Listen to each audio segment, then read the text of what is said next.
LearningMeasure.tv, Science and Engineering podcast with emphasis on measurement. Brought to you by David Archer and LearningMeasure.com. Episode -1, Noise in the Cosmos, Part 2.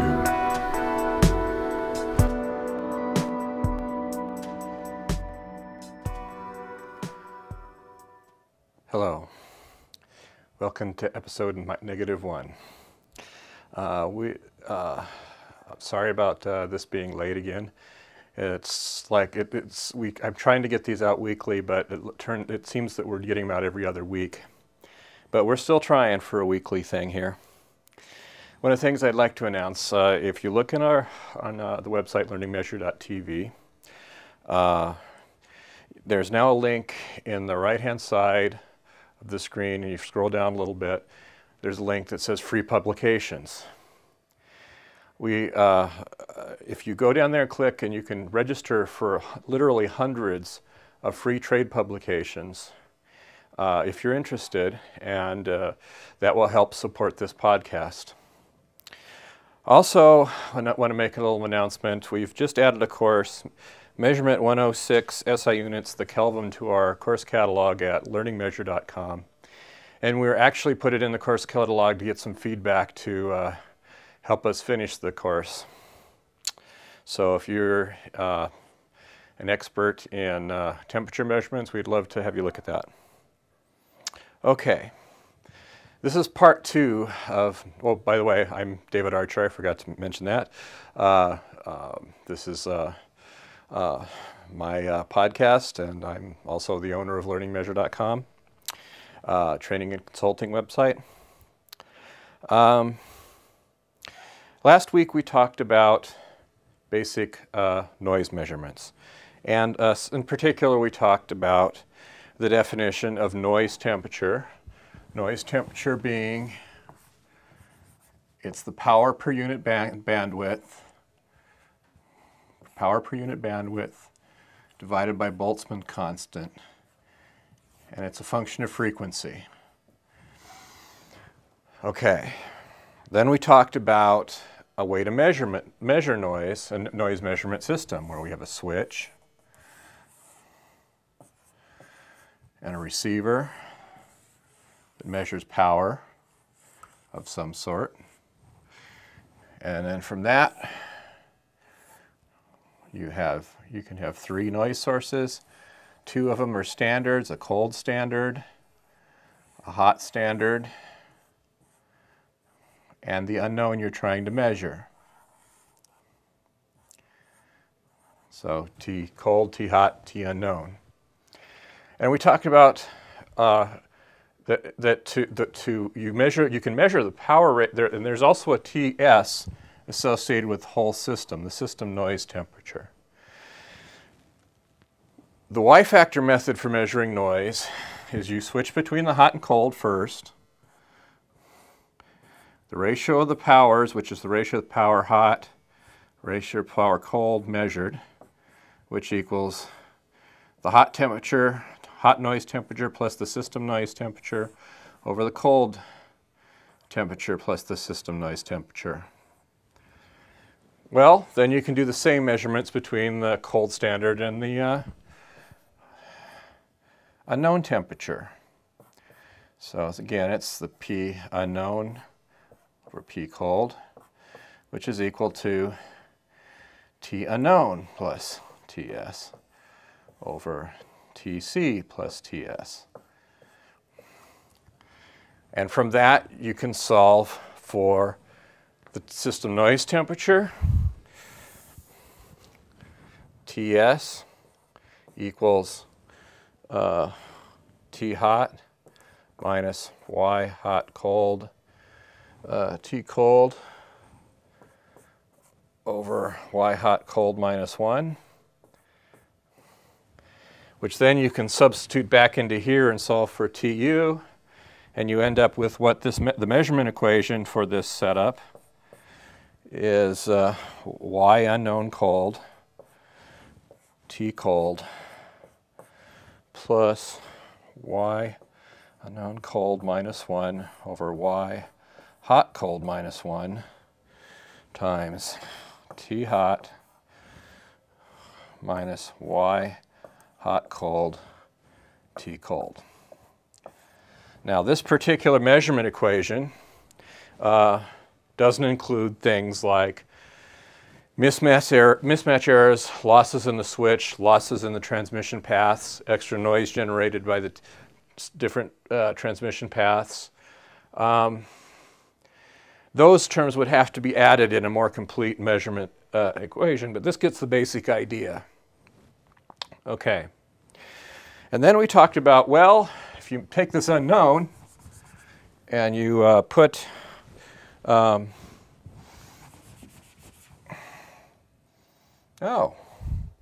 it's the wrong kind of pen. Anyway, you take this unknown and you replace it with a antenna, and you could do radio astronomy. Well, before we go into last week we got a little cosmology lesson. We're just going to add to that this week. Okay, now once you've established that there's this cosmic microwave background that is consistent with the Big Bang, the next question you might want to ask, is it uniform? The reason why is in order for stars and galaxies to form, it must not be uniform. In fact, there has to be a certain amount of anisotropy, which is a fancy word for lumpiness, in the matter in the early universe, or else the galaxies won't collapse. Stars and galaxies won't collapse. So it would be nice to be able to look at these, look at this background radiation, and see if there is lumpiness to it. If there isn't, there's a problem. There's a problem with our model. So once you've actually established that you have a cosmic microwave background, the next step is to figure out how lumpy it is. And after that, if it's lumpy enough to be consistent with galaxies and stars forming, which we know happened at some point. Okay, so satellites what have been used to measure the anisotropy in the cosmic microwave background. And in fact, a lot of this information, most of the information that we're going to talk about for the rest of this episode is can be found on the website lambda.gsfc.nasa.gov. So in the next little bit, we're going to talk about the COBE satellite. COBE stands for Cosmic Background Explorer. It had 3 instruments on it: the diffuse infrared background experiments called DIRBE, far infrared absolute spectrometer FIRAS, and the differential microwave radiometer DMR. This is what we want to discuss in this episode, because hey, that's what this is. It's a differential microwave radiometer. Okay. What you should see now is a picture of what the DMR instrument looked like before it was assembled. If you look, you'll see there's 2 antennas at the top pointing at 60 degrees from each other. So this thing mapped the sky with 2 antennas pointing 60 degrees apart. And there's also at the bottom, you can see a switch, and that switched between the 2 antennas and noise sources that were used to calibrate the thing. If you look at this next image here, you can see basically the schematic diagram of what the receiver looked like. 2 antennas connected to a switch, and you can see the 2 things marked calibrator on this drawing are the noise sources used to calibrate it. And then there's a mixer to down convert, an amplifier, and a detector. And then they have this synchronous demodulator switch so that they can, well, you need to measure the ratio. You have to know when you're measuring and where the switch is. They have to be synchronized. Okay, this is basically no different than what we showed you on the board so far. And then here's an image of the satellite assembled. Now you notice that there's a shield, it looks like a cone, that is used to block picking up microwave emissions from the ground and from the sun. That then again you might wonder how come it doesn't ever point at the sun? You know, you'd think that it would be really hard not to point at the sun or the ground, because if it was like between the ground and the Earth is a bright microwave source, and you don't want to look at that either. Well, the way you do it is the orbit. If you look at this picture here, it's in a special orbit called a sun-synchronous orbit. The thing as it rotates around the Earth in almost a polar orbit, it's always pointing away from the Earth. And the plane of the orbit is at right angles to the sun. Now the orbit's been arranged so that it precesses, in other words, the whole orbit rotates one rotation per year, which means that by doing that, the satellite will never point at the sun as long as they can keep it in that orbit. Okay, so then the other thing you might want to wonder about is, well, how do you keep it from pointing at the moon? Well, you don't. With something like this, whenever the moon comes into view, it can be used as another calibration source to make sure that you got the accuracy out of your instrument. Okay. So once you have this, it rotates, 360 degrees around the Earth, and it rotates about its axis every 8 minutes. So it's doing essentially circles, measuring circles around the sky.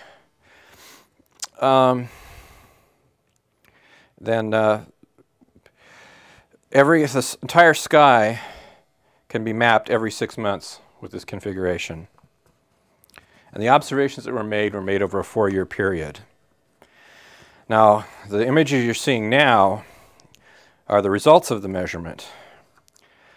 The top map, there's 3 maps that you're seeing right now. The top map shows the raw data, basically. And you notice that it sort of looks like there's 2 parts to it. Well, this can be explained by what we were talking about last week in the Doppler shift, because the Earth is moving through space, so it's moving with respect to whatever the cosmic microwave background is. So in one direction it's red shifted, and 180 degrees from that it's blue shifted. Well, fortunately, it's fairly straightforward to remove the effect of Doppler shift from the data, and that's what the middle image is. That was after, you can start to see some lumpiness, but you see a band in the middle of that. Well, that's due to our galaxy. So the next step which is a lot harder, is to remove the galaxy from the image. But it is doable, and they knew how to do it, and they did. So the third image that you see on the bottom is the result. Now, this is a nice image in that it basically shows what they're trying to do. And it does show lumpiness. Now, what this doesn't tell you is the lumpiness is in the background radiation is something like a factor of 1 in 100,000. So it's not much contrast there, but it's there. It's nice to visualize that, but what one of the more important things is they're able to show through their uncertainty analysis and their measurements that they were able to show a lower bound of the lumpiness. In other words, it is lumpy. And the people involved with this, Dr. John Mather and Dr. George Smoot, received the Nobel Prize in Physics in 2006 for this work, which is pretty good. I mean, so far, noise measurements have resulted in 2 Nobel Prizes. How's that? Well, now I want to talk to you a little bit about a follow-on experiment that is the WMAP Satellite. WMAP stands for Wilkinson Microwave Anisotropy Probe.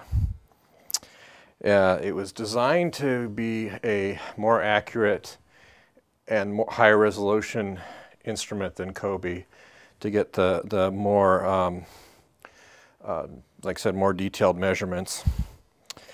One of the unique things about this satellite is its orbit. Again, instead of a sun-synchronous orbit, they sent this satellite to what's called the L2 point, stable point in the Earth-Sun system. You put a satellite there, it tends to stay there. It's such an orbit that the Sun and the Earth are always the same direction from the satellite, so you could shield them better, which is kind of interesting. And then here's a picture of the map. As you can see, it's significantly more detailed than the COBE image. Well, this was produced by the WMAP science team. It can be found on the site that we mentioned earlier. Okay, that pretty much covers it for this week. Next week, episode 0 will be basically a meta episode. What we plan on doing on episode 0 is basically explaining what we're trying to do here at LearningMeasure.com and Learning Measure TV, and what our plans for the future are. So, again, if you like to support this podcast, we ask that you now go down to and you're interested in getting some free trade publications, go to LearningMeasure.tv site, and on the right-hand side towards the bottom, there's a link that says free publications. Check them out. That'll help support the podcast. Okay, and like I said, always if you're a vendor who are wanting to demonstrate your measurement-related products here, we'd love to have you. Or if you were interested in sponsoring us, we'd love to have you. Just send us an email at vendors@learningmeasure.tv. And if you have any suggestions, comments, questions, in fact, if you have a measurement-related question you'd like to see answered on the podcast, we'd love that too. Send that to suggestions@learningmeasure.tv. Also, if you'd like to join our consultant network, follow directions on the LearningMeasure.com website, and we could give you an interview here. Or if you're in the Las Vegas area and you're interested in getting on the podcast for an interview or something, to demonstrate something or to talk about whatever it is you're doing, also give us an email at suggestions@learningmeasure.tv. That's pretty much it. We'll see you next week, or well, I can't promise next week, but see you on the next episode. Okay, goodbye.